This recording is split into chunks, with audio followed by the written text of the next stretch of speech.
السلام علیکم ورحمۃ اللہ وبرکاتہ۔ ناظرین، استقبال فکر خبر اسٹوڈیو میں میں رضوان احمد ندوی ملک اور عالمی اہم اور خاص خبروں کے ساتھ۔ تو ناظرین، اس وقت کئی سارے اہم خبریں ہیں، خاص کر اس وقت امریکہ کے جو صدر ہیں وہ چین پہنچ چکے ہیں اور ایران اور امریکہ کے درمیان جنگ کے کیا حالات ہیں وہ سامنے رکھیں گے۔ اس کے ساتھ ہی ہندوستان سے جڑی بھی کئی اہم اور خاص خبریں ہیں۔ تو ناظرین، دیکھتے رہیے خبرنامہ۔ کرناٹک کی موجودہ حکومت نے بلاخر گزشتہ روز متنازع وہ فیصلہ واپس لے لیا ہے جس نے ہزاروں مسلم طالبات کے تعلیمی مستقبل کو داؤ پر لگا دیا تھا۔ سال 2022 میں سابقہ بی جے پی حکومت نے اسکولوں اور کالجوں میں حجاب پر جو پابندی عائد کی تھی اسے اب ختم کر دیا گیا ہے۔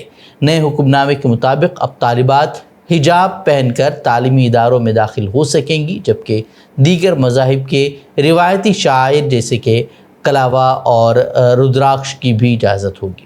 کرناٹک کے اڈپی ضلع کے کالج میں 31 دسمبر 2021 کو 6 مسلم طالبات کو حجاب پہننے سے روک دیا گیا تھا، جس کے بعد وہ دھرنے پر بیٹھ گئی تھی۔ پھر یہ معاملہ تنازع جو ہے وہ کافی بڑھا۔ بی جے پی حکومت نے پھر برقع حجاب پر پابندی لگا دی، جس سے کئی طالبات کو اپنی تعلیم بھی چھوڑنی پڑی تھی۔ اس وقت معاملہ پھر عدالت گیا اور ہائی کورٹ سے لے کر سپریم کورٹ تک میں مسلم طالبات کو راحت نہیں ملی، اور کرناٹک کانگریس حکومت بننے کے بعد یہ توقع کی جا رہی تھی کہ یہ حکم واپس لے لیا جائے گا، لیکن کرناٹک کی کانگریس حکومت کو بھی بی جے پی حکومت کا یہ متنازع فیصلہ واپس لینے میں 3 سال لگ گئے۔